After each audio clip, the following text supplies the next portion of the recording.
What if Jagmeet Singh got his way and Ottawa were to force Loblaws to become a non-profit organization? What would the average consumer in Canada save by doing this? Well, as it turns out, about $3.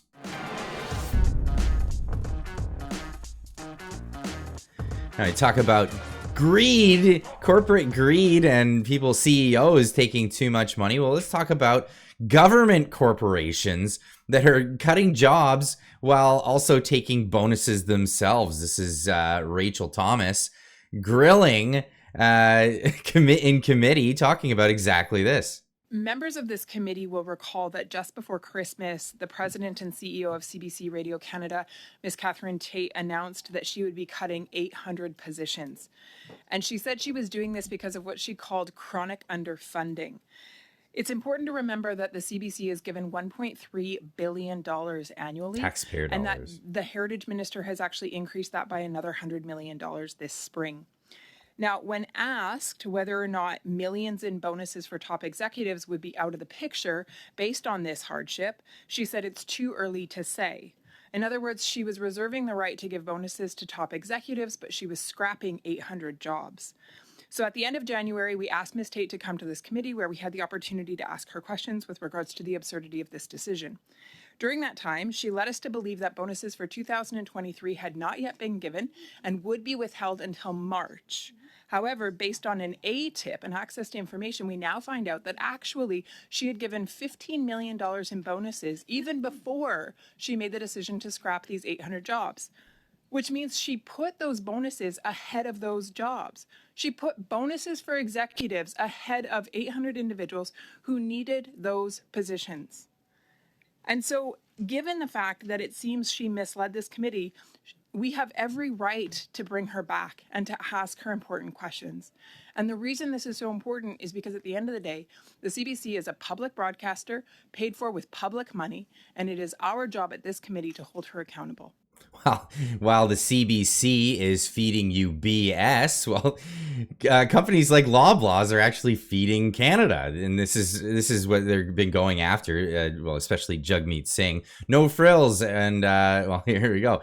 What would you save if Ottawa forced Loblaws company to become a nonprofit? About $3 a week, give or take. This is you can't make this up. It's crazy, but yeah, here it is. But what if they were to take it a step further and demand the complete elimination of Loblaw's profits, force them to become a nonprofit, and channel any net earnings into reducing prices? Well, the result would be about $3 in weekly savings for the average consumer. Well, would that actually help out much? Probably not. Is this going to eliminate the bonuses that these corporate greedy people that feed the country on minimal profit margins? Would that help everybody else? No, it probably wouldn't.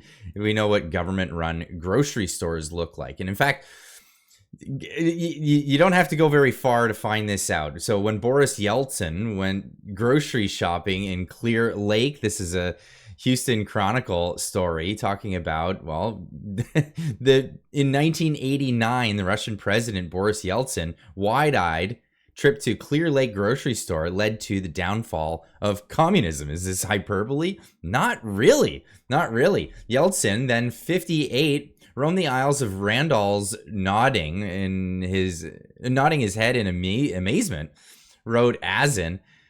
He told his fellow Russians in his entourage that if their people, who often must wait in line for most goods, saw the conditions of U.S. supermarkets, there would be a revolution.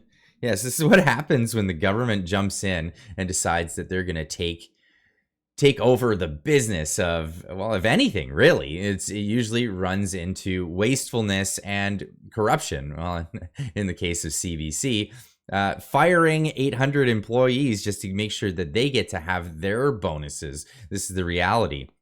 In Canada, we're seeing all kinds of inflation on this.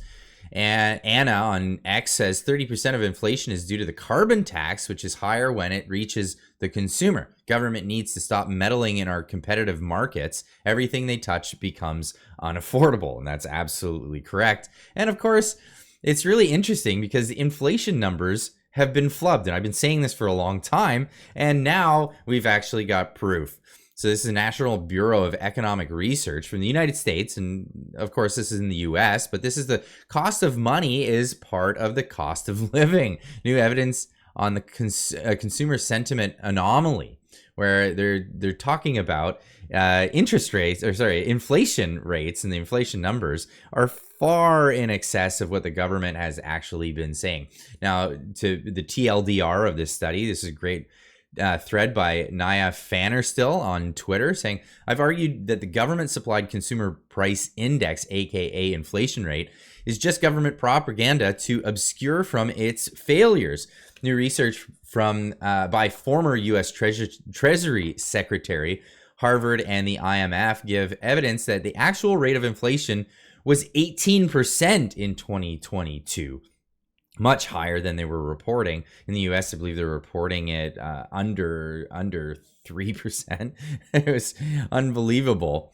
My argument about the engineered manipulations of CPI is there is no reality in its basket of goods. Again, this is what I've been talking about for months and months on the channel here. The government-derived inflation rate purposely devalues the cost of shelter, food, and transportation, as well as ignores the purchasing decisions change as money supply is reduced. Why CPI inflation rate is government propaganda. The government weighs each CPI item as a percentage of living expenses. A car is calculated at 15% of CPI, while rent is only 6.7%.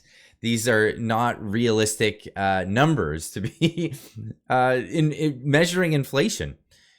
The new research shows that the interest charges for cars, credit cards, mortgages, etc., is not factored into the CPI, and when it is, the inflation rate was 18% in 2022. As prices go up, we use credit cards and other loans more, which costs us more. These costs are omitted in the CPI. The government inflation rate only factors the prices of cars and not the financing costs of owning a car. So just what the price of the car is, not what it actually costs to own it.